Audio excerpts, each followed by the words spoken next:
अच्छा बच्चों, तो ये आज आप लोग का 2026 में जो एग्ज़ाम हुआ था मैट्रिक एग्जाम बोर्ड, तो उसी का एक क्वेश्चन है। तो उसको हम आज सॉल्यूशन कर रहे हैं। देखिए 2026 में एग्ज़ाम हुई थी, तो ये फुल्ली इसमें 100 ऑब्जेक्टिव है। तो इसमें हम ऑब्जेक्टिव सॉल्यूशन कर रहे हैं। देखते हैं आज जितना ऑब्जेक्टिव सॉल्व हुआ अधिक से अधिक, और अगर बचेगी तो फिर नेक्स्ट वीडियो में कल सॉल्यूशन करेंगे। ठीक है, तो आइए देर न करते हुए बात हम लोग बीच में बात करते रहेंगे। तो देर न करते हुए पहले हम लोग इसको आते हैं प्रश्न पे। तो देखिए इसमें है का बच्चों 2026 का ही क्वेश्चन है। इसमें हम देख कर रहे हैं आप लोग का, इसमें लगातार एक से लेकर अधिक तक समांतर श्रेणी का क्वेश्चन है। तो थोड़ा समांतर श्रेणी का थोड़ा सा हम बता देते हैं कि किसको समांतर श्रेणी कहते हैं। जैसे देखिए समांतर श्रेणी जिसको बोलते हैं इंग्लिश में अर्थमेटिक प्रोग्रेशन। तो अगर मान लिया जाए कोई 2 है, 4 है, 6 है, 8 है, डॉट डॉट डॉट, इस तरह से संख्या कोई जाते रहे, उसको हम लोग समांतर श्रेणी बोलते हैं। क्यों समांतर श्रेणी इसको बोलते हैं? क्योंकि एक निश्चित लेटर के बाद निश्चित लेटर है। 2 के बाद 2 ऐड हुआ तो 4, फिर 2 ऐड हुआ 6, फिर 2 ऐड हुआ 8। मतलब इसमें हम लोग को सीरीज पता चल रहा है कि 2 के बाद 2 ही बढ़ा है तो 4 हुआ है, 2 ही बढ़ा है तो 6 बढ़ हुआ है। जैसे में कह सकते हो 1 2 3 4 डॉट डॉट डॉट। इसको समांतर श्रेणी में हम लोग बोलेंगे 3 6 9 12, ये समांतर श्रेणी में है। क्यों? क्योंकि हर कोई बता सकता है कि 3 3 का इसमें इंक्रीज हो रहा है, बढ़ रहा है। 3 में 3 जोड़े 6, फिर 3 जोड़े 9, फिर 3 जोड़े 12। इसी प्रकार से 1 में 1 जोड़े 2, फिर जोड़े 3 4, इस तरह से बढ़ रही है। 2 4 6। आप बता सकते हैं कि अगला लेटर 10 होगा, अगला लेटर 5 होगा, अगला लेटर 15 होगा। तो इसको समांतर श्रेणी बोलते हैं। लेकिन अगर हम लोग का जो अगला टर्म पता नहीं चले, जैसे में अगर कोई बोले कि 2 5 9 15, आप बता नहीं सकते कि अगला टर्म क्या होगा, तो इसको हम नहीं बोलेंगे कि ये एपी में है। इसको नहीं बोलेंगे, नोट ये एपी में नहीं है, इसको नहीं बोल सकते एपी में, जो कि ये एपी में है। इसको हम लोग समांतर श्रेणी में बोलते हैं। कुछ और बात इससे हम बता देना चाहते हैं आप लोगों को कि इसमें एक और बात बताना चाहते हैं कि इसमें जो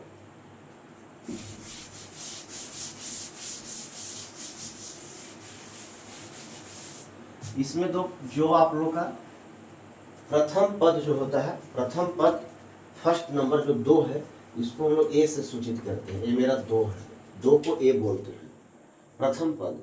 ठीक है, इसमें एक और होता है डी, जिसको हम लोग बोलते हैं सार्वांतर। क्या बोलते हैं? सार्वांतर बोलते हैं। सार्वांतर को कैसे सूचित कर, कैसे निकालते हैं डी का मान? तो किसी भी नेक्स्ट टर्म, अगला टर्म में से पिछले पहले वाले टर्म को माइनस कर दीजिए। जैसे में से 4 - 2 = 2, यही 2 जो है सर्वांतर हो गया। कैसे सर्वांतर निकालते हैं?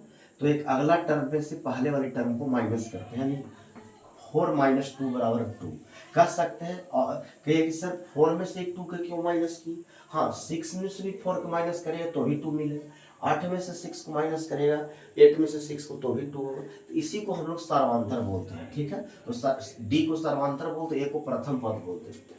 कुछ फॉर्मूला भी इसमें होते हैं। एन को बोलते हैं नंबर ऑफ टर्म, संख्या, नंबर ऑफ टर्म बोलते हैं।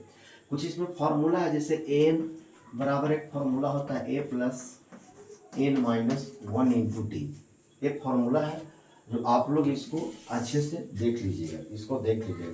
तो ज़्यादातर इसी फॉर्मूला से अभी 8-10 वो क्वेश्चन आ रहे हैं। तो इसमें n क्या है? तो नंबर ऑफ टर्म, n माने संख्या, a मीन्स प्रथम पद, d मीन्स सर्वांतर। ठीक है, तो इसको मिटाते हैं हम लोग, देर न करते हुए सवाल पे आते हैं। ठीक है, तो सवाल पे हम लोग आ जाते हैं। सवाल पे आते हैं तो पहला क्वेश्चन देखते हैं कैसी क्वेश्चन है। और जो इससे जो लगातार वीडियो बना बना के हम डाल रहे हैं, आप लोग मैट्रिक एग्जाम बोर्ड का वीडियो बना रहे हैं 2026 का ही, जो इस बार जो एग्जाम हुआ था 2026 में मैट्रिक एग्जाम बोर्ड, उसी का ही क्वेश्चन है। ऑब्जेक्टिव हम सॉल्यूशन कर रहे हैं। तो देखिए पहला में आपका क्वेश्चन है, पहला में कहता है कि समांतर श्रेणी, ऐसे कुछ सवाल है। 7 है, 7 + √3 है, 7 + 2√3 है और एक है 7 + 3√3 है। इसमें हम लोग को पता करना है कि सर्वांतर क्या होगा। क्या पता करना है? सर्वांतर। सर्वांतर को हम लोग डी बोलते हैं। डी निकालना है कि डी क्या होगा। कैसे पता करेंगे? डी निकालने के लिए आपको हम बताए थे, डी निकालने के लिए क्या करना है कि एक अगले टर्म में से पहले वाले टर्म को माइनस कर दीजिए। जैसे इसमें से इसको माइनस कर दीजिए तो ये सेकंड टर्म है, तो इसमें से सेकंड टर्म है 7 + √3 और इसमें से माइनस करना है 7 को। इस 7 से 7 कट जाएगा तो इसका जो आंसर आएगा बच्चों √3 होगा। यही मेरा डी का मान है। ठीक है, आप ये जो 2026 का क्वेश्चन है आप लोग इसको मिलाइएगा, क्वेश्चन बैंक में भी दिया होगा जिससे आप बनाइएगा, तो √3 इसका आंसर होगा। कहिए सर इसमें से इसको क्यों माइनस किया? इसमें से ही इसको माइनस कर सकते हैं तो भी √3 ही आएगा। देख सकते हैं एक अगला टर्म, जैसे में अगर 7 + 2√3 हो और इसमें से माइनस इसको करना है, माइनस करना है किसको? इसको 7 + √3 को करके देख सकते हैं।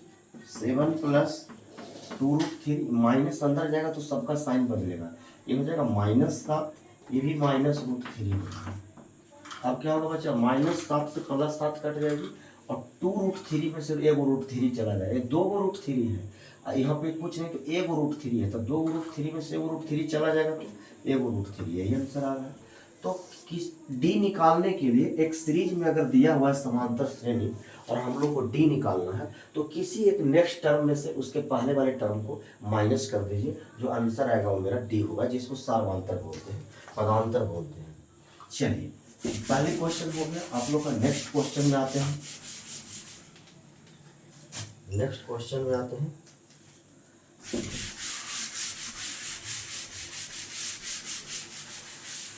नेक्स्ट क्वेश्चन है मेरा, वो देख लेते हैं। नेक्स्ट क्वेश्चन कहता है कि निम्नलिखित में कौन समांतर श्रेणी में नहीं है। दूसरा क्वेश्चन कह रहा है कि कौन नहीं है, तो इसमें पहला में ऑप्शन में है -7 है, -5 है, -3 है, -1 है, ऐसा जा रहा है। इसका दूसरा ऑप्शन में है बी में, ए में लिखा हुआ है, इसको हम लोग बी में लिख लीजिए। बी में लिखा हुआ है 3 है, 5 है, 7 है, 9 है। सी में लिखा हुआ है 2, 4, 6, 8, इस टाइप का डॉट डॉट डॉट है। अगला जो है मेरा डी में लिखा हुआ है 2 का स्क्वायर, 4 का स्क्वायर, 6 का स्क्वायर और 8 का स्क्वायर। ये कहता है कौन समांतर श्रेणी में नहीं है। तो बताइए इसमें नहीं वाला चुनना है। तो देखिए तो ये आपका 3 के बाद 2 बढ़ा, फिर 2 बढ़ा, फिर 2 बढ़ा, इस समांतर श्रेणी में है, क्योंकि एक निश्चित संख्या बढ़ते जाए उसको हम लोग समांतर श्रेणी में कहते हैं। ठीक है, चल रहा है बाबू, एक निश्चित संख्या में बढ़ रहा है, जैसे 2 ही बढ़ रहा है तो जो निश्चित संख्या बढ़े उसको समांतर श्रेणी में कहेंगे। है 2 के बाद 2 बढ़ा, फिर 2 बढ़ा, फिर ये भी समांतर श्रेणी में, ये भी दोनों है। अच्छा इसको थोड़ा चेक करते हैं। 2 का स्क्वायर का मतलब 4 होता है, 4 का स्क्वायर का मतलब 16 होता है, 6 का स्क्वायर का मतलब 36 होता है, 8 का स्क्वायर का मतलब 64 होता है। अब बताइए ना, 16 में से 4 घटाइएगा तो कितना होगा? 12। लेकिन 36 में से 16 घटाइएगा तो कितना होगा बताइए? ये हो जाएगा मेरा कितना? 20। तो देखिए इसमें जब 12 जोड़े तब 16 मिला, इसमें 20 जोड़ रहे तब 36 मिला, मैंने अलग अलग संख्या जोड़ने पर मिल रहा। 4 में जब 12 जोड़े तो 16 मिला, 16 में 20 जोड़े तो 36 मिला, और अगर हमको कितना जोड़ने पड़ेगा इस 36 में तो 64 मिलेगा, तो कितना बताइए?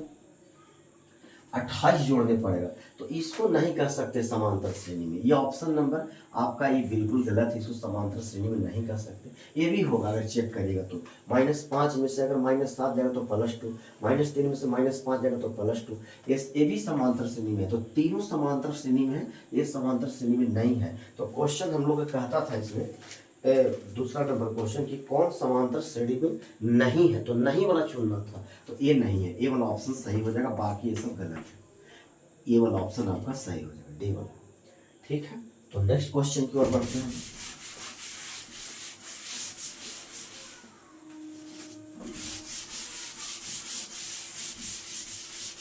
अगला क्वेश्चन की ओर हम लोग बढ़ते हैं।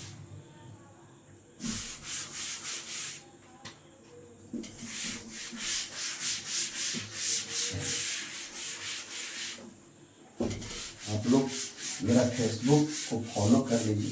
फेसबुक का नाम है विपिन कुमार के नाम से फेसबुक है, और चैनल का नाम है, यूट्यूब चैनल है मेरा वी.आर. विपिन क्लासेस। इसको आप लोग सपोर्ट करिए, और डेली हम एक वीडियो आप लोग के लिए लाते रहेंगे। तो दूसरी क्वेश्चन हो गया। देखिए, मैं धीरे धीरे पढ़ाऊँगा, लेकिन गलती का संभावना 0 कर दूंगा। तेजी से नहीं, 2 सवाल कम बनाइए पर स्थिर स्थिर से बनाइए। चलिए, आप आहिस्ता आहिस्ता बनाइए, लेकिन सीखिए मेरे साथ में। क्वेश्चन नंबर 3 में कहता है कि निम्नलिखित में कौन समांतर श्रेणी में है। इसमें कहता है कि कौन है, उसको चुनना है। तो ए वाला में आपको कहता है 1 है, 4 है, 8 है, 10 है, ये पे है। बी में कहता है 2 के क्यूब, 3 के स्क्वायर, 4 के स्क्वायर, 5 के स्क्वायर। सी में कहता है 10 है, 6 है, 3 है, 1 है। इस तरह से जा रहा है डॉट डॉट डॉट। और डी में है 3 है, 6 है, 9 है, 12 है। अब इसमें से कह रहा है कौन समांतर श्रेणी में है। जो इसमें है उसको चुनना है। आप बताइए ना, 3 के बाद 3 बढ़ा तो 6 हुआ, 6 में फिर 3 जुटा 9, फिर 3 जुटा 12, यही तो है, बाकी सब गलत होगा। कहता कौन है, तो ये है। क्यों समांतर श्रेणी में किसको कहता है, जो निश्चित क्रम से बढ़ता जाए। जैसे 3 के बाद 3 जुटा 6, माने एक ही संख्या बार बार बढ़ते जाए। 3 में 3 जुटा 6, 6 में फिर 3 जुटा 9, फिर 3 जुटा 12, फिर 3 जुटेगा 15, इस तरह से बढ़ेगा। तो यही समांतर श्रेणी में है। ये बिल्कुल ये सब नहीं होगा। क्यों, आप देख सकते हैं चेक करके। 1 में आप 3 जोड़े हैं तो प्लस 3 जोड़े तो 4, 4 में अभी प्लस 4 जुटा, 8 में अभी प्लस 2 जुटा। देखिए अलग अलग संख्या जुट रहा है, इसीलिए नहीं है। ये भी देख लीजिए, 2 के क्यूब कितना होता है, 2 के क्यूब 8 हो जाएगा।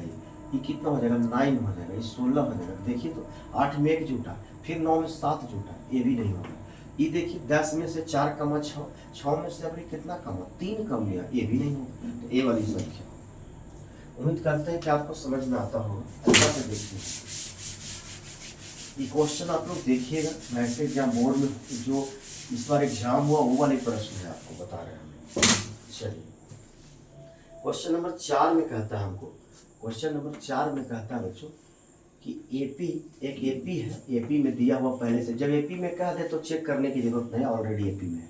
कहता है -10, -6, -2 डॉट डॉट डॉट का बारहवां पद क्या होगा। बारहवां पद है, मैंने हम लोग के बारहवां पद निकालना है। तो देखिए इसमें ऑप्शन भी दे रखा है हम लोग के। ए में दे रखा है 54, बी में दे रखा है 44, सी में दे रखा है हम लोग के 34, और डी में दे रखा है हम लोग को -34। अब हम लोग को इसमें कौन सा ऑप्शन सही होगा। तो देखिए हम लोग एपी में तो है, बारहवां पद कहता है निकालने के लिए। तो जब यहाँ से हम लोग सॉल्यूशन करेंगे तो सबसे पहले इसमें दो, देखिए बारहवां पद जब निकालना कहे ना बच्चों, तो इसका फॉर्मूला होता है a + 11d। याद रखिएगा, जब बारहवां पद निकालने के लिए कहे कि बारहवां पद निकालिए, बारहवां पद, तो इसका फॉर्मूला हो जाएगा a + 11d। कहेगा सर अगर 20वां पद निकालने के लिए रहेगा तो 20वां पद रहेगा तो a + 19d, a प्लस क्या हो जाएगा 19d, ये हो जाएगा 20वां पद। अगर देख लेते हैं मेरा ये चैनल सही चल रहा है, हाँ, अगर चलिए अगर 20वां पद रहेगा तो a + 19d, अगर 50वां पद रहेगा तो a + 49d, डी में कम कर दीजिए। अगर मेरा 100वां पद रहेगा तो a प्लस कितना हो जाएगा, a + 99d, ये हो जाएगा, फॉर्मूला होता है। तो हमको अभी फिलहाल ही कहा है 11वां पद, 12वां पद, तो 12वां पद का फॉर्मूला होता है a + 11d। इस पर वैल्यू पुट करिए, लेकिन बता देना चाहते हैं कि सवाल ये है, इसमें शुरू वाला जो पद होता है उसको a बोलते हैं, तो ये -10 हो गया। हम लोग डी, इसमें डी का भी जरूरत है। डी कैसे निकालते हैं, एक आगे वाला टर्म में से पहले वाले टर्म को माइनस करिए, तो ये आगे वाला टर्म -6 है, इसमें से माइनस करना है हमको ए वाला टर्म, कौन, -10। देखिए -6 है और माइनस का साइन दीजिए, और फिर -10 है तो -10 लिखिए। तो ये कितना होगा, -6 माइनस +10। बताइए +10 में से 6 चला जाएगा तो 4 बचेगा, तो डी के जगह पर 4 लिखा है। अब एक के मान -10 है, +11 हो गया, और गुना में है, गुना डी के जगह पर कितना लिखिए 4, तो हो जाएगा -10 + 11 = 44। आप ही बताइए 44 में से 10 चला जाएगा तो कितना हो जाएगा 34। ये बच्चा आंसर हो जाएगा जो ऑप्शन नंबर सी है। ठीक है, उम्मीद करते हैं कि आपको समझ में आता होगा। चलिए समझ में आता होगा आपको। नेक्स्ट अगला क्वेश्चन हम लोग चौथा भी हो गया। अब चलते हैं हम लोग किस में चलते हैं, पांचवा क्वेश्चन। जल्दी जल्दी बताते हैं, आप समझिए, आप वीडियो को रोक के देखिएगा और मेरे फेसबुक चैनल को फॉलो करें। अरे आप लोग जो टीचर अपना समय को निकाल कर बनाता है उसको आप लोग नहीं फॉलो करते हैं और गलत गलत रील्स देखते हैं, क्योंकि शिक्षा एक पूंजी है बच्चों। शिक्षा पर काफ़ी ध्यान दीजिए, ठीक है। अगर आपकी गरीबी को दूर कर सकता है तो शिक्षा दूसरा कोई नहीं दूर कर सकता। इसलिए आप लोग मेहनत करिए, अच्छे टीचर को थोड़ा सपोर्ट करिए आप लोग। तो चौथा क्वेश्चन हो गया, पाँचवा की ओर बढ़ते हैं। तो पाँचवा क्वेश्चन हम लोग कहता है, ये एपी में दिया हुआ है क्वेश्चन, एपी है, एपी में दिया हुआ है क्वेश्चन है √2, √8, √18 डॉट डॉट डॉट। कहता है कि कौन सा पद 10√2 है, ऐसा कुछ बोलता है। कौन सा पद जब कहे ना, कौन सा पद, इसमें समझिए एन निकालना है। क्या निकालना है? एन की नंबर ऑफ टर्म निकालना है। तो सुनिए, एपी में तो है ही, तो कुछ सोचना हम लोग के नहीं है, आराम से आप इसको बना दीजिए। इसमें ए बराबर मेरा दिया हुआ है √2। डी कैसे निकालते हैं? एक आगे वाले टर्म में से बाद वाले टर्म में से इसको माइनस कर दीजिए, तो हो जाएगा √2 में से माइनस करना है √2, इसी से डी निकलेगा। तो थोड़ा सा एक बात समझिएगा बच्चों, √8 को हम लोग लिख सकते हैं √4 गुना 2 और माइनस √2। अब बताइए थोड़ा हमको, 4 का वर्गमूल कितना होता है? स्क्वायर रूट 4 पर अगले 2 है तो 4 का स्क्वायर रूट 2 हो जाएगा।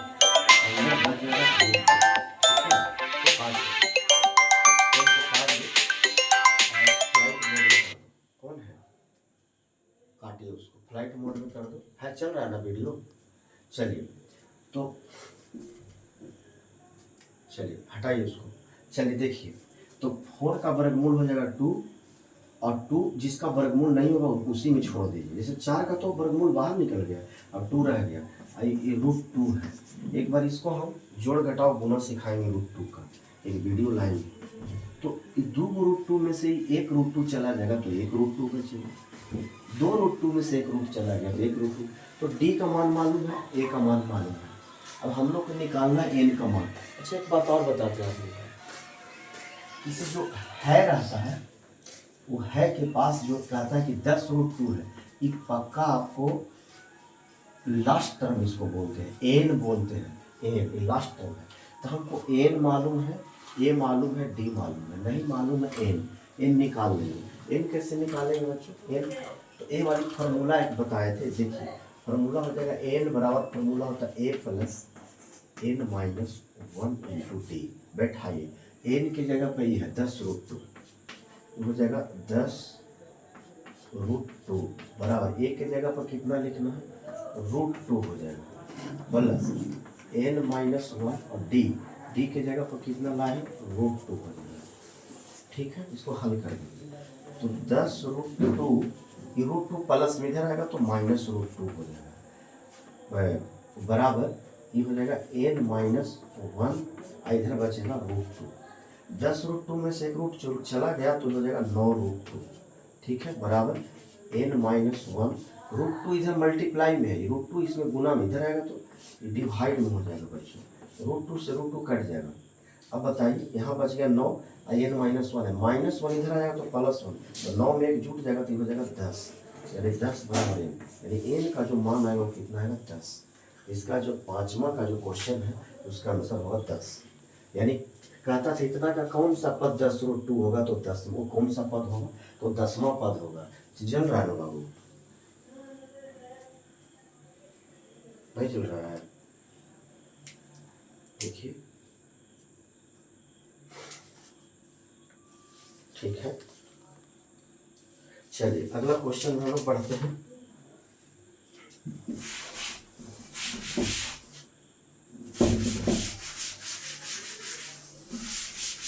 आप लोग ध्यान पूर्वक देखिएगा इस क्वेश्चन को। और हम उम्मीद करते हैं कि आप लोग को धीरे धीरे सारे क्वेश्चन को बना दें। तेजी से नहीं बनाना है, धीरे से सीखना है, उन बच्चों तक पहुंचना है जो जिनको न भी आता है मैथ, वो भी मैथ से घबराए नहीं। क्योंकि जो कमज़ोर बच्चों को पढ़ा दो वो अच्छे टीचर होते हैं। धीरे धीरे पढ़ाई, कमज़ोर भी समझे, मैथ से दूर रहे। चलिए, तो हम लोग का ये क्वेश्चन नंबर 5 हो गया। अब क्वेश्चन नंबर 6 में आते हैं। 6 में कहता है कि कुछ सवाल है कि x + 2 है 3x और लिखा हुआ है 4x + 1। कहता है कि समांतर श्रेणी में है। कैसी क्वेश्चन है? तो इस समांतर श्रेणी में है, समांतर श्रेणी में है, समांतर श्रेणी में है, तो x का मान निकालना है। किसका मान निकालना है? x का मान है, माने x का मान हम लोग को निकालना है। कुछ ऑप्शन भी हम लिख देते हैं। ऑप्शन यहाँ पर है, आपको बता देना चाहते हैं कि ऑप्शन में है 2, एक ऑप्शन में है आप लोग का 1, एक ऑप्शन में 3 और एक ऑप्शन में है 4। अब बताइए कौन सा क्वेश्चन सही होगा, कौन सा ऑप्शन सही होगा हम लोग का। तो देखिए इसमें हम हल कर देते हैं, आप बात को समझिएगा। देखिए इस समांतर श्रेणी में है x + 2 माने x + 2, 3x और 4x + 1। ये एक एपी में है, इस तरह से पढ़ा है। जब एपी में कह दिया तो एपी में है, ठीक है, इस तरह से जा रही है। मेरा जो माइक है ना कभी बंद हो जाता है, इसीलिए देखते हैं। तो समांतर से तो x का मान निकालना। देखिए बात बताते हैं, अगर आप 2, 4, 6 जब 8 लिखते हैं समांतर श्रेणी में है, तो अगर हम 4 में से भी 2 घटाते हैं तब भी 2 आता है, और 6 में से 4 घटाते हैं तब भी 2 आता है। माने किसी पहले टर्म में से बाद वाले टर्म में से पहला टर्म घटाते हैं और अगर आंसर सेम आए तो उसको एपी में कहते हैं। अगर कहने का मतलब इसको तो ऐसे भी हम लिख सकते हैं बच्चों, अगर इसको मिटा दें तो इसमें ऐसे लिख सकते हैं कि 4 - 2 = 6 - 4। 4 में से 2 को घटाएं, एक बाद वाले टर्म में से इसको घटाइए, 4 में से 2, फिर अगर इसमें से इसको घटाइए तो देखिए तो दोनों का मान सेम है। 6 में से 4 गया 2, ये भी 2। यानी कहने का मतलब है कि ये एपी में है, इसीलिए इस दोनों का मान सेम आ रहा है। तो ए भी एपी में है, तो जिस प्रकार से इस सेकंड में से इसको घटाए थे और इसमें से इसको घटाए थे, उसी प्रकार से इसको घटाइए। इसमें से 3x में से घटा दीजिए x + 2, आई बराबर होगा। 4 में से 2 घटाए बराबर का साइन, तो बराबर का साइन नहीं है। अब इसमें से 4x + 1 में से घटा दीजिए ये वाला, कौन वाला? 3x घटा दीजिए, 3x घटा दीजिए। इसको मिटा रहे हैं, आप समझ गए होंगे। बराबर जैसे 2 = 2 तो हम ऐसे लिख सकते हैं, ये दोनों का मान बराबर है इसलिए ऐसे लिख सकते हैं 2 = 2। तो इसको हम मिटा दें, आप समझिए बात आपको। मैंने इसमें से इसको घटाइए, सेकंड टर्म में से फर्स्ट टर्म घटाने पर जो मान आएगा वो वही मान थर्ड टर्म में से सेकंड टर्म घटाने के बाद आएगा। इसको हल कर दीजिएगा तो आंसर आ जाएगा 3x माइनस अंदर जाएगा, साइन सभी का बदल देगा। अभी हो जाएगा कितना? 4x में से 3x जाएगा तो x हो जाएगा, +1 हो जाएगा। तो अब बताइए 3x में से x चला जाएगा तो हो जाएगा 2x - 2 = x + 1। इसको पक्षांतर करिए, 2x है, +x इधर आ जाएगा तो -x, -2 उधर जाएगा तो +2, तो 2 हो जाएगा, 2 + 1 हो जाएगा।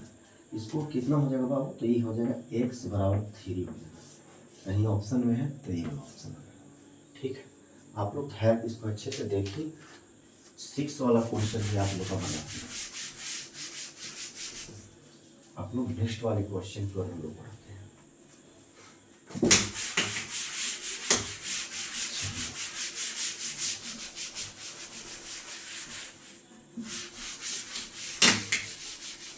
चलिए अगले क्वेश्चन पर हम लोग बढ़ते हैं। आप लोग एक सवाल कम बने और आप लोग इत्मीनान से इसको देखिए।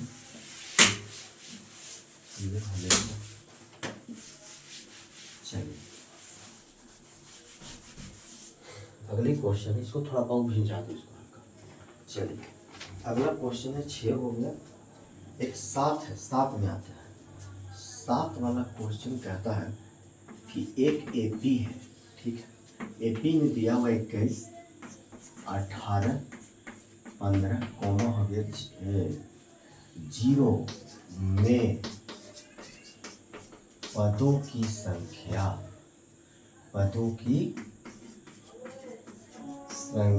है, ये बोलता है पदों की संख्या है। ठीक है ना बाबू, चल रहा है देखो। अब चलिए इसमें कहता है पदों की संख्या है। तो अब देखिए इसमें कि मेरा ये बनाने से पहले समझ लीजिए कि मेरा इसमें A का मान कितना दिया हुआ है। A का मान शुरू वाले को ये बोलते हैं किस हो गया। D कैसे निकलता है, इसमें से इसको माइनस कर दीजिए, 18 माइनस 21 बराबर -3 हो जाएगा। अच्छा, इसमें ये 0 में पदों की संख्या जब कहता है, पदों की संख्या कहता है यानी n निकालना है। तो ये 0 क्या दिया हुआ, तो n दिया हुआ है। 0 पदों में पदों की संख्या ये n दिया हुआ है। तो हम लोग को n पता करना है, नहीं पता।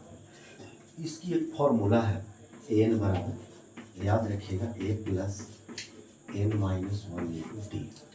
n कितना है तो 0 है, a का मान कितना है तो 21 है, प्लस n तो निकालना है, छोड़ दीजिए, d कितना है, d है -3। आइए यहाँ पे बनाते हैं। ये प्लस 21 इधर आएगा तो क्या हो जाएगा, तो -21 हो जाएगा। अब बच गया क्या, उधर बच गया n -1 और -3, ठीक है। ये -21 है, ये -3 गुना इधर आएगा तो भागा में हो जाएगा, और इधर बच गया n -1, माइनस से माइनस 3 से काटेगा 7 बार में कट जाएगा।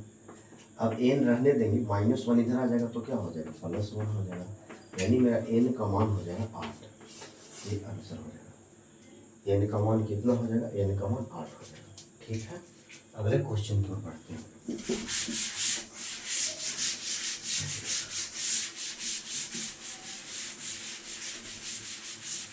अगला क्वेश्चन जो है, चलिए है चल रहा है, चलिए अगला क्वेश्चन हम लोग का है वो देख लेते हैं। कहता है 8 वाली क्वेश्चन, 8 वाला कहता है कि प्रथम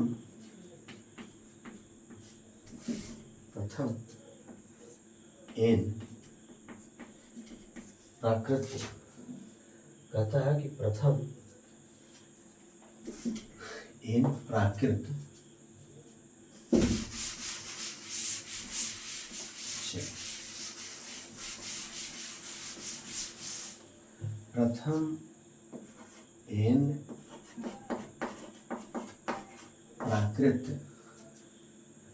विषम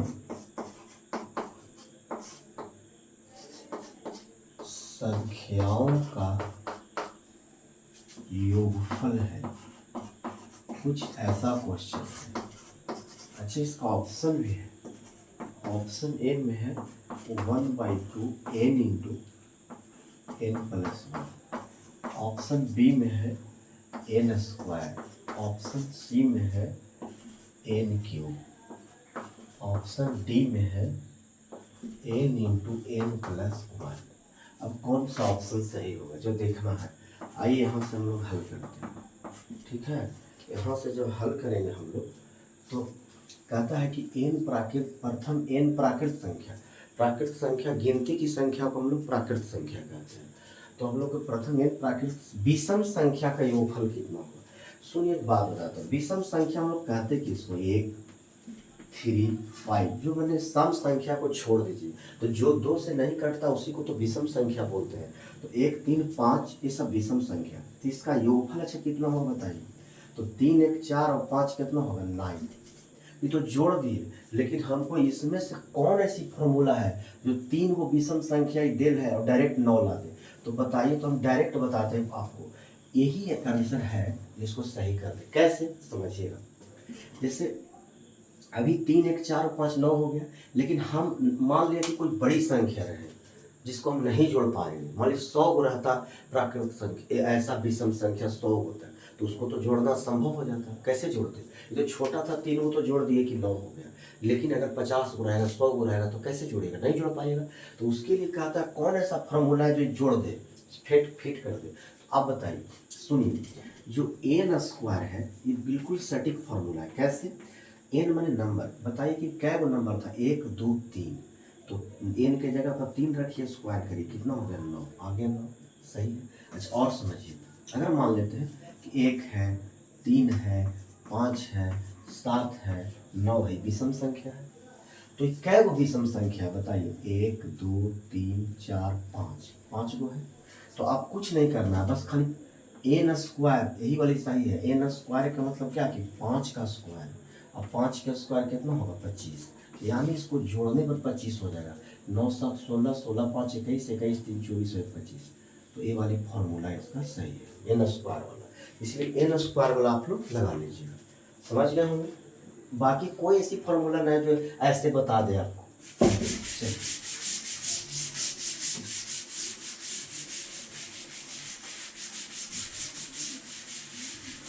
आइए अगली क्वेश्चन की ओर हम लोग बढ़ते हैं। अगली क्वेश्चन हम लोग को कहता है 9 वाला क्वेश्चन है। 9 वाला कहता है, देख लेते हैं, वो 8 वाला था ना, हाँ 9 वाला, कि एक समांतर श्रेणी में, सिर्फ समांतर श्रेणी से क्वेश्चन है शुरुआत में। समांतर श्रेणी है, समांतर श्रेणी में क्वेश्चन दे रहे हैं। 9 है, कुछ 14 है, 19 है, डॉट डॉट डॉट के लिए A30 माइनस A10 का मान है, मान निकालना है, का मान है, ऐसा कुछ कह रहा है। A30 माइनस A9, तो ऐसा है कि इसका हम लोग को मान निकालना है, तो इसको हल कर दीजिए। पहले ये तो बताइए कि समांतर श्रेणी में है, इसका मान निकालना है। तो बाबू देखो तो ठीक है, जल रहा है, ये खराब हो गया भाई, क्या है, जल रहा है। चलिए, तो अब हम लोग को करना क्या है कि इसमें ए का मान कितना है, समांतर श्रेणी में यहीं से ए का मान निकालें, तो 9 हो जाएगा। डी का मान कितना हो जाएगा, इसमें से बार बार बताते हैं डी कैसे निकलता, बाद वाले में से पहले वाले घटाइए। 14 में से 9 चला जाएगा, कितना हो जाएगा 5, ये डी हो जाएगा। अब हम लोग को ए और डी मालूम है, इसका मान निकालना। अच्छा, तो A30 और माइनस A10, ठीक है। इसमें कुछ ऑप्शन हम लिख देते हैं। नॉर्मल में ऑप्शन जानते हैं कितना है, देखिए यहाँ पे लिख देते हैं। ए में ऑप्शन दे रखा है 90, बी में ऑप्शन दे रखा है मेरा 100, सी में ऑप्शन दे रखा है 110 और डी में ऑप्शन दे रखा है 120। देखते हैं कौन सा ऑप्शन सही है। ए 30 के मतलब का, ए का 30वां पद है, एक मतलब लिख सकते हैं ए प्लस 29D। जब भी 30वां पद रहे तो घटा के लिखिए, माइनस पोस्ट में इसको लिखिए। 10वां पद के लिए ए प्लस 9D पुट करिए, तो वैल्यू ए कितना था, ए के मान मेरा 9 था, प्लस 29 हो जाएगा गुना डी, डी कितना है 5 हो जाएगा, माइनस ए कितना है तो 9 है, ठीक है, प्लस 9 हो जाएगा, डी कितना है तो 5। इसको हल करते हैं। बाबू नीचे लोग रहा है ना, नजर आ रहा है, 3 9 हो जाएगा, प्लस 9 5 45, 9 5 45 के 5 हासिल हो जाएगा कितना 4। इसको अच्छा से कर देते हैं। चलिए 9 5 45 के 5 हो जाएगा हासिल 4, 5 में 10 4 14, 145 हो जाएगा, माइनस ये हो जाएगा 9 प्लस 9 5 45। इसको हल कर दीजिए, यहाँ पे करते हैं तो हो जाएगा मेरा 9 प्लस 9 में 145 जोड़ दीजिए तो 145 और 9 कितना हो जाएगा 145, 5 50 और 4 54, 154 डायरेक्ट लिख देते हैं, ये हो जाएगा 154। अच्छा, ये माइनस अंदर जाएगा, सबका साइन बदलेगा, -9 और -45 हो जाएगा। इसको हल कर दीजिए तो 154, ये दोनों जोड़ दीजिए, दोनों माइनस में जुड़ जाएगा, -45 और 45, 5 50 और 4 54, तो 154 में से 54 चला जाएगा तो 100, यही आपका क्या हो जाएगा आंसर। तो आपका 100 ये वाला आंसर सही है। अच्छे से देखिएगा इसको, पूरे क्वेश्चन को बना कर जाइए। एक क्वेश्चन बैंक आप बना के जाइएगा तो आपको जरूर 100 में से कैसे ना आपको 30-40 भिड़ ही जाएगा, क्योंकि यही सिलेबस है, इसी टाइप का इन्होंने चेंज करेगा, लेकिन सवाल इसी टाइप का रहेगा। इसको बनाकर आप लोग जाइएगा, अच्छे से देख के जाइएगा। बहुत सरल और सिंपल बना रहे, बिल्कुल एक सवाल कम बने लेकिन चलिए हम लोग बने रहेंगे क्वेश्चन में। चलिए अगले क्वेश्चन। यही ना कि वीडियो थोड़ी लंबी होगी, लेकिन लंबी होना वो नहीं है, खूब हम तेजी से बनाए आपको एक भी समझ में ना आया, उससे क्या फायदा होगा? कोई फायदा नहीं होगा। चलिए तो अगले क्वेश्चन की ओर हम लोग बढ़ते हैं। अगले क्वेश्चन को हम लोग बढ़ते हैं, देखते हैं कैसी क्वेश्चन। 10 वाला क्वेश्चन है। देखिए समांतर श्रेणी है, 10 वाला क्वेश्चन है, एक समांतर श्रेणी में है जिसका एनवा पद कहता है। एनवा पद है Tn बराबर 2n + 7 हो तो T7 बराबर क्या होगा? T7 का मान निकालना है। अरे भाई ये बहुत ईजी क्वेश्चन है। देखिए यहाँ पे इसका हम ऑप्शन लिख देते हैं। ए में लिखा हुआ है 19, बी में लिखा हुआ है 21, एक लिखा हुआ है 23 और एक लिखा हुआ है 25। ठीक है, तो आप Tn बराबर मेरा दे रखा है, Tn बराबर दे रखा है 2n + 7। ठीक है ना बाबू, देखो थोड़ा सा एक चल रहा है, हाँ 2n + 7। तो जो मेरा देखिए Tn, यहाँ भी Tn यही पूछ रहा है, तो n के जगह पर कितना लिखा है 7। तो ये आप यही तो मान पूछता है कि T7 का क्या होगा, यानी n की जगह 7 होगा। तो जहाँ जहाँ n है उसको 7 रखिए, n है यानी n ही की जगह तो 7 आया, तो यहाँ भी n 7 हो जाएगा +7। इसको हल कर लीजिए, 7 दूनी 14 और प्लस में 7 कितना हो जाएगा 21 हो जाएगा। ये वाला ऑप्शन सही है, बी वाला। ठीक है, यही तो T7 का हमको मान पूछता था, ये 21 है। चलिए नेक्स्ट अगला क्वेश्चन की ओर बढ़ते हैं, आप लोग देख लीजिएगा।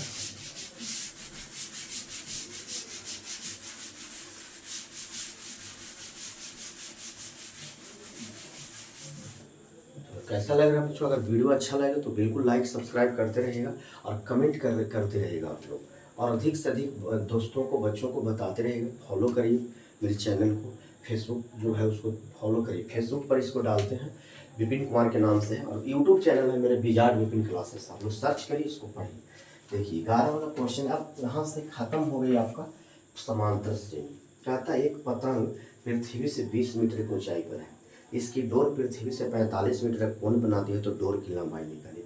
देखिए जब ये हाइट एंड डिस्टेंस आप ही का किताब का ये क्वेश्चन है जो हाइट एंड डिस्टेंस चैप्टर का है, तो जब भी हाइट एंड डिस्टेंस का चर्चा हो तो आप समकोण त्रिभुज एक बना लीजिए इस तरह से, राइट एंगल ट्रायंगल, एक राइट एंगल ट्रायंगल बना लीजिए। तो कहता है एक पतंग पृथ्वी से 20 मीटर की ऊंचाई पर है, एक पृथ्वी का बिंदु है, ये पतंग जो है यहाँ पे एक पतंग है लगा हुआ इस तरह से, इस तरह से एक पतंग है उड़ रहा है, तो ये पृथ्वी से 20 मीटर की ऊंचाई पर है। कितना मीटर की ऊंचाई पर है? 20 मीटर की ऊंचाई पर। और इसकी डोर जब यहाँ पतंग यहाँ से उड़ा रहे हैं, यहाँ से या यहाँ से उड़ाइएगा आप अगर, तो इसकी ये डोर है भाई, यहाँ से आप खड़ा रहेगा तो ऐसे उड़ाइएगा तो ये डोर है। तो कहता है कि इसकी डोर जो है पृथ्वी से 45 डिग्री के कोण पर बनाती है। 45 डिग्री एक मतलब कि यहाँ पे 45 डिग्री का एंगल बनती है। तो हमको निकालना है डोर की लंबाई, इसको निकालना है, डोर की लंबाई निकालना है। तो इसमें है का ना बच्चों कि आप कहिएगा क्या सर यहाँ पे 45 डिग्री क्यों बनाए, यहाँ काहे नहीं बनाए? तो यहाँ ऑलरेडी पहले से 90 डिग्री रहता है, तो यहाँ ऑलरेडी 90 डिग्री है पहले से, तो क्यों इसको आने देगा? जब ये सीट खाली है ही ना, तो ये काहे आएगा यहाँ? अच्छा ऊपर नहीं बनता, जब भी कह रहा है कि जमीन से 45 डिग्री का कोण, तो जमीन ऊपर नहीं होता नीचे होता, तो ये 45 डिग्री कोण बनता होगा। ठीक है, हमको निकालना है इसको डोर की लंबाई, ये वाला निकालना है। तो देखिए ये निकालना है, इसको पकड़िए, और जो दिया हुआ है इसको पकड़िए, ये वाला और ये वाला को धरिए।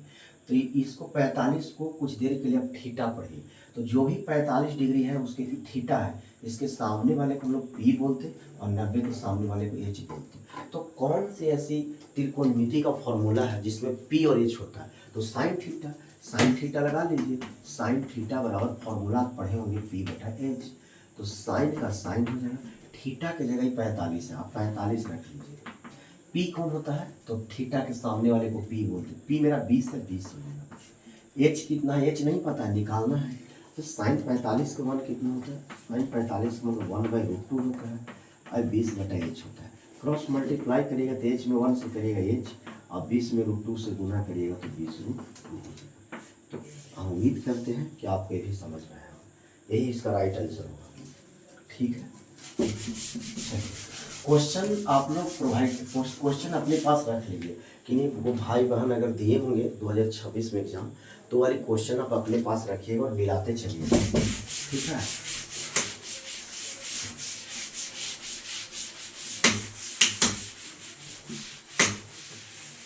चलिए तो नेक्स्ट क्वेश्चन की, ये जो है 12 वाली क्वेश्चन जो है, देखिए कहता है कि a cos theta plus b sin theta बराबर दिया हुआ है 8, और a को दिया हुआ है a sin theta plus minus है पर माइनस ए b cos थीटा बराबर दिया हुआ है 4। तो हम लोग का मान निकालना है a square plus b square बराबर क्या होगा, ये मान निकालना है। तो चलिए एक काम करते हैं, जब भी देखिए अगर ऐसा सवाल रहे ना आप लोग को, अगर ऐसा सवाल रहे कि इसका मान निकालने के लिए स्टेप्स अगर दे दे आपको, तो कुछ मत करिए, ऐसे सवाल को देखिए एक cos theta b sin theta, यहाँ पे इस sin थीटा है प्लस में, cos थीटा माइनस में, तो इसको क्या करते हैं कि हम लोग समीकरण 1 मान लेके इसको 2, और दोनों समीकरण को स्क्वायर करके जोड़ते हैं। जैसे इसको भी स्क्वायर कर दिए, इसको भी स्क्वायर कर दिए, ऐड कर दीजिए, समझ गए, तब बनता है। और तो एक शॉर्ट तरीका इसका है कि ए बी है, यहाँ ए बी है, और इसको हमको मान निकालना है। तो कुछ मत करिए, ए स्क्वायर बी स्क्वायर को मान निकालना है ना, तो ये स्क्वायर किया है, एक ए और बी को स्क्वायर कर दिया है और जोड़ दिया है, तो ये दोनों स्क्वायर करके जोड़ दीजिए आप भी, ऐसे हो जाएगा।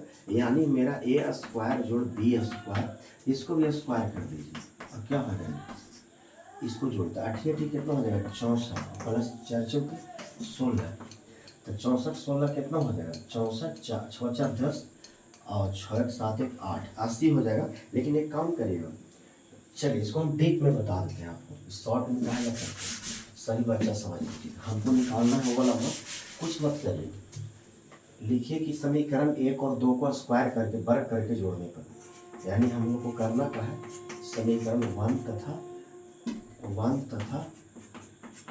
2 को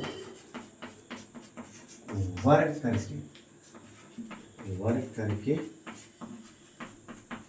जोड़ने पर, चलिए जोड़ दीजिए, वर्ग करके जोड़ना, तो इसको वर्ग करिएगा तो कितना हो जाएगा, एक cos theta plus b sin theta का स्क्वायर करिएगा प्लस इसको भी स्क्वायर करिएगा, तो a sin थीटा और माइनस b cos थीटा, इसको भी आप स्क्वायर करके और जोड़ देना है, और ये भी तो स्क्वायर होगा जब करिएगा तो 8 के स्क्वायर प्लस 4 का स्क्वायर, ठीक है।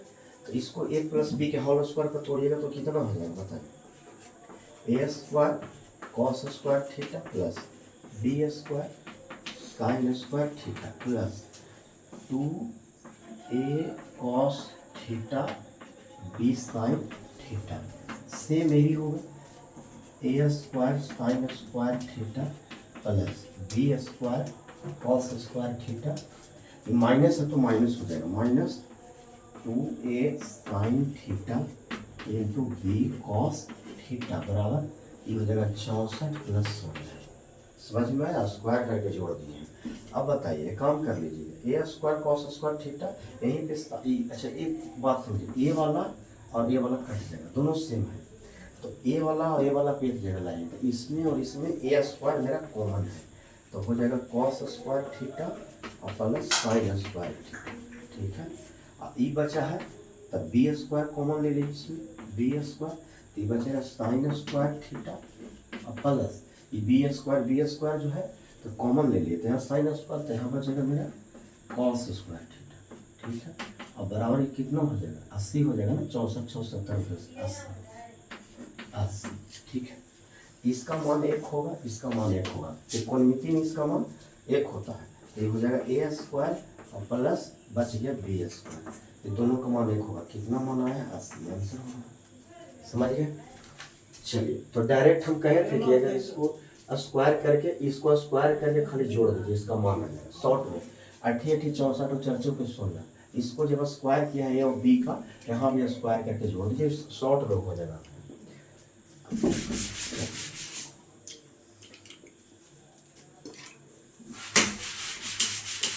तो आप लोग इसको अच्छे से देख लीजिए, इसी टाइप का सवाल एग्जाम में बार बार पूछती है।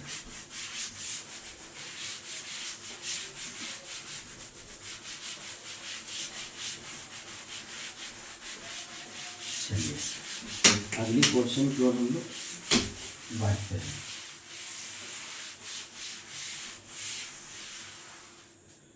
देखिए पानी बाबू थोड़ा, आप पानी पी लेते हैं, प्यास लग गया है।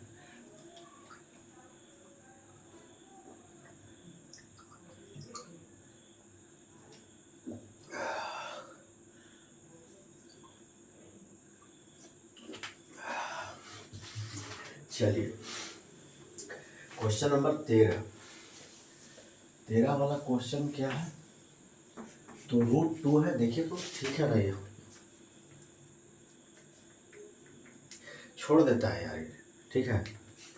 √2 ये हो जाएगा sin π/4 प्लस cos है π/4। देखिए यहाँ पे ऑप्शन में है आपको √2 दिया हुआ है, 2 दिया हुआ है, 1/√2 दिया हुआ है और 1/2 दिया हुआ है। चलिए ये है, बी है, सी है, डी है। तो इसको बनाइएगा तो √2 sin पाई रेडियन बराबर त्रिकोणमिति में 180 डिग्री होता है। पाई की जगह पे 180 रखिए और 180 में अगर 4 से भागा दीजिएगा बच्चों, 180 हो जाएगा।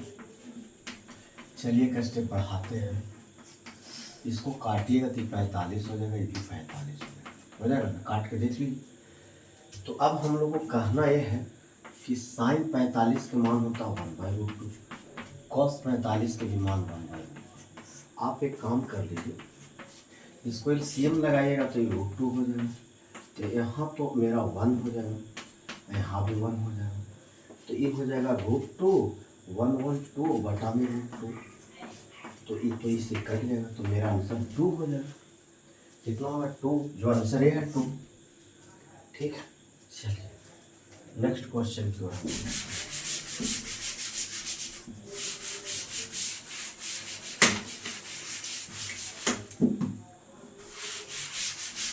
इसको थोड़ा सा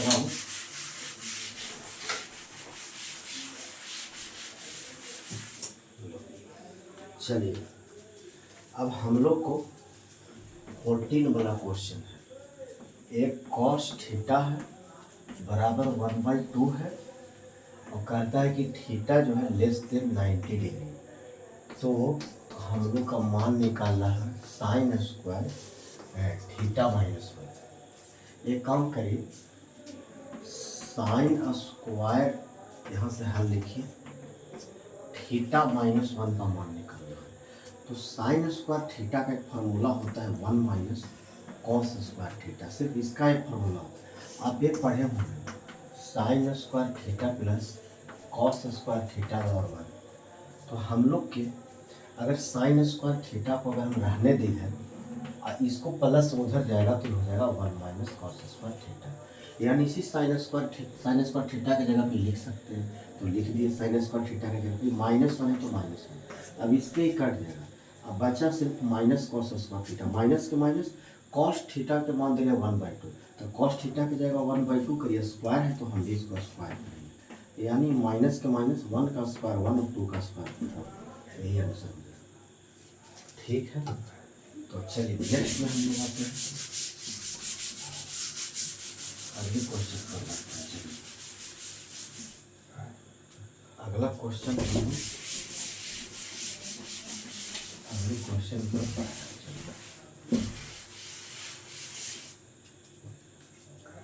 अगला क्वेश्चन है 15 में कि r त्रिज्या वाले गोले का आयतन। भाई ये तो आसान है, r त्रिज्या वाले गोले का आयतन, गोला का आयतन कितना होता है? गोला का आयतन होता है 4/3 πr²। यही ऑप्शन सही है। चलिए ऑप्शन में है, मिला दीजिए। गोला का आयतन का सिर्फ फॉर्मूला पूछ रहा था। चलिए अब मेरा 15 क्वेश्चन बना दिया, फिर वीडियो बहुत लंबा हो जाएगा, तो कल 15 फिर बनाएंगे, तो 15 15 30 हो जाएगा। तो आज के लिए बेस्ट ऑफ लक, आप लोग अच्छे से इसको देख लीजिएगा, ठीक है। फिर कल हम यहाँ से फिर स्टार्ट करेंगे 15 से। कल कोशिश करेंगे कि और ज़्यादा अधिक बनाएं, ठीक है बच्चों। तो वीडियो को अच्छे से आप लोग देखते रहिए, लाइक फॉलो शेयर करते रहिए, ठीक है।